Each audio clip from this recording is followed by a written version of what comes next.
As I look back now, it feels almost surreal, like a distant nightmare that I can barely believe happened to me. But I assure you, everything I am about to recount is true. It all began on an ordinary day when I stumbled upon an old, dusty bookstore tucked away in a forgotten corner of the city. I had been looking for inspiration for my next novel and thought perhaps a change of scenery might spark some creativity.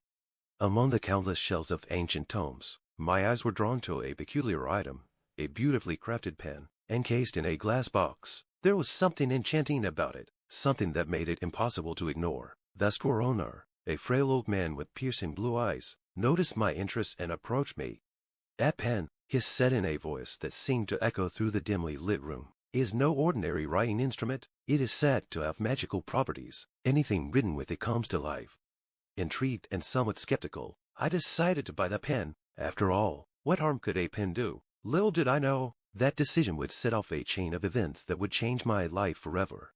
Back home, I settled into my study, eager to test out my new acquisition. As soon as I uncapped the pen and put it to paper, I felt a strange sensation, as if the pen had a life of its own. The words flowed effortlessly, and I began to write a story about a man who finds a mysterious pen that can bring his writings to life.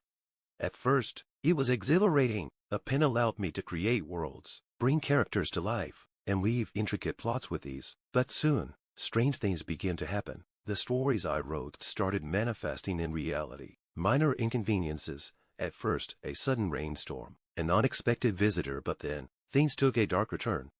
One night, as I was writing, I felt a chill run down my spine. I looked up to see the shadows in the room shifting, moving as if they had a mind of their own. I dismissed it as my imagination and continued writing, but the sense of unease grew stronger with each passing day.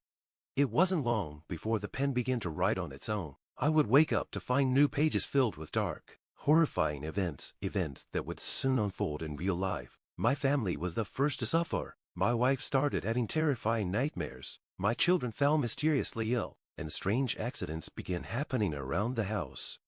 Desperate to stop the madness, I tried to get rid of the pen. I threw it away, burned it, and even buried it, but it always found its way back to me. It was as if the pen was bound to me, feeding off my fear and despair. The final straw came when I woke up one morning to find a message scrawled in blood-red ink. "You cannot escape." The words sent a jolt of terror through me, and I knew then that I had to confront the pen's power head-on. With trembling hands, I picked up the pen and began to write. This time, I wrote about a man who defeats the evil within the pen, breaking its curse forever. As I finished the last sentence, the pen exploded into a blinding light, and I was thrown back, unconscious. When I came to, the pen was gone, the house was still, and my family was safe. The nightmare was over, but the experience left me with a deep, unshakable fear of writing. I could no longer bring myself to pick up a pen, afraid of what horrors might be unleashed. To this day, I wonder if the pen was truly destroyed, or if it lies in wait, ready to bring terror to its next unsuspecting victim. And as I share my story, I can't help but feel a lingering dread, a sense that the pen's dark magic still lingers in the shadows, waiting to strike again.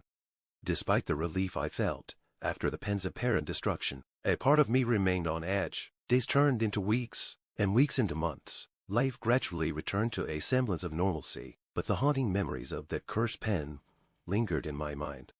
One evening, as I was sorting through some old boxes in the attic, I stumbled upon my old journal. Flipping through its pages brought back a flood of memories, both good and bad. Among the pages, I found an entry about the day I bought the pen. It felt like a lifetime ago.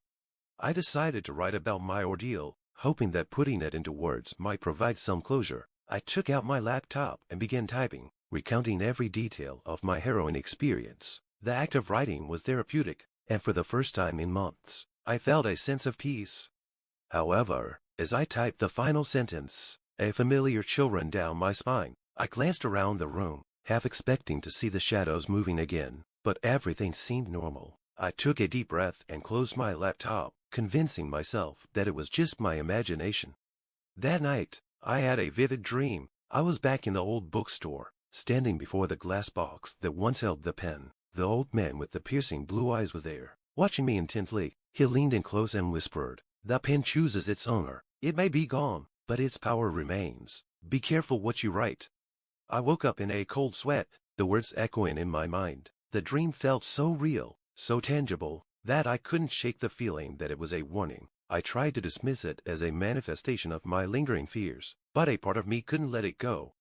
The following days were uneventful, and I slowly started to relax. But one evening, as I was reading a book in my study, I heard a faint scratching sound. My heart raced as I traced the noise to my desk drawer. With trembling hands, I opened the drawer and found a piece of paper with a single sentence written in blood-red ink: "You cannot escape." The pen was gone, but its curse remained. It had found a new way to torment me, reminding me that its dark magic was still very much alive. Fear gripped me, but I knew I couldn't let it control my life. Determined to break free from the pen's influence once and for all, I sought the help of a renowned occult expert. After hearing my story, he suggested a ritual to sever the connection between me and the pen's power. It was a risky and dangerous procedure, but I was willing to try anything. The night of the ritual, I gathered the necessary items and followed the expert's instructions meticulously. As I chanted the incantations, the air grew thick with an oppressive energy. Shadows danced around the room, and the temperature dropped sharply. But I pressed on, focusing on the words and visualizing the bond breaking.